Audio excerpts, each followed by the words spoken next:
This is a special report and commentary from the E.L. Moore Journal on KWLAC TV. During this Dialogue with Black LA event at West Los Angeles College, I recorded Eric Garcetti, who was a candidate for mayor of Los Angeles at that time, saying that his father, Gil Garcetti, who was the former DA of Los Angeles County, had been threatened by LAPD after he had demanded transparency and accountability for racist police crimes against Black Americans. At this event, back in 2011, Eric Garcetti stated that he has worked with LAPD to accomplish transparency and accountability as if everything is all right now.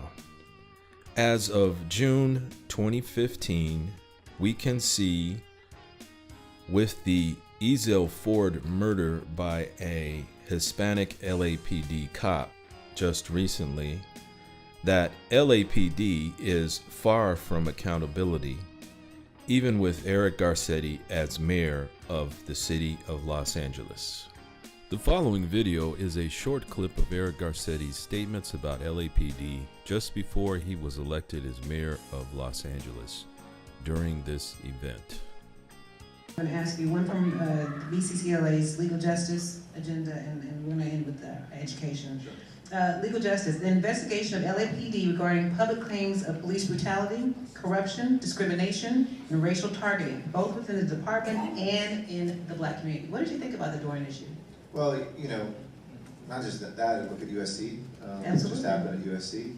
My father headed up, before he was elected DA and was just a line prosecutor, one of his first positions of authority was heading up something called the Special Investigations Division, which went after police officers who were accused of brutality or breaking the law. Remember, like the Eula Love case way back.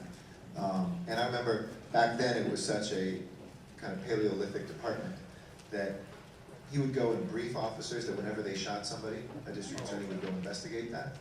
And he said I remember this as a young man at the dinner table, he said, I was at a police station last night talking to them, and one of the officers, after I briefed them on that, you know, they have to be as accountable as any of us, he walked up to me and said, you know, if you were bleeding on the street, I would step over you and let you die. Oh, wow. Imagine as a son, like hearing that about your father who's just keeping us all accountable. And I think we've come a long way since then, but that doesn't mean we're all the way home. We have a police department that's more representative, that understands constitutional policing, that went through a consent decree, so it had to change. The mark of a department isn't whether they make missteps. Things like what happened at USC, we have 70 plus officers in riot gear at a college party. It's how they react to those incidents. And for me, the accountability is making sure that lessons are always learned, that there's accountability. I was the acting mayor, for instance, during the May Day melee. Remember the immigration marchers who were in MacArthur Park, and you had members of journalists and kids that were beaten up?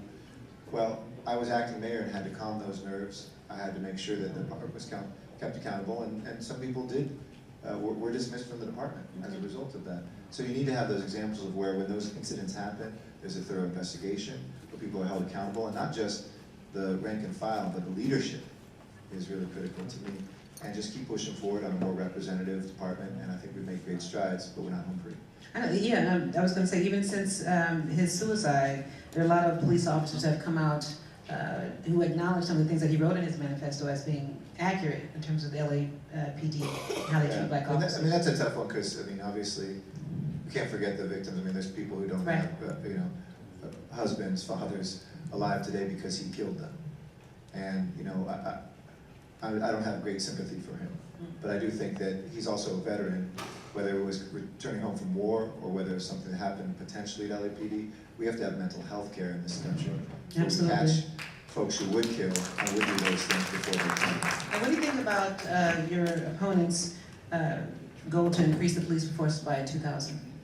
I respectfully disagree with it, not because it isn't, you know, worthy to talk about more officers at some point, but we can't afford it. It was dismissed in the Los Angeles Times. The headline was that this budget plan was ridiculed.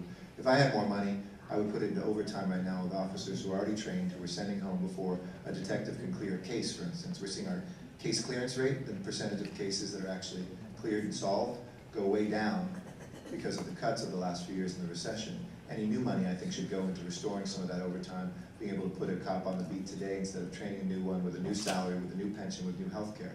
And look, I'll speak straight about that. You know, it's easy in an election to say, I want more cops, or, you know, let's just boost the department. Maybe it gets you votes, but it's not realistic. We cannot afford it. We're still getting out of balancing the budget. I'd rather put that money into crime prevention programs for young people before we even have those crimes committed, because traditionally there's been a penny on the dollar for prevention to suppression. And I changed that with a policy a few years ago where now it has to be a dollar-dollar match. If you expand the number of police officers by $1, you have to expand the number of intervention and prevention programs by $1. Talk to the police officers. They'll tell you that's the best thing to do. They don't want to be arresting. They'd rather have it stop. All right. Final question on education before we get to our audience Q&A. The engagement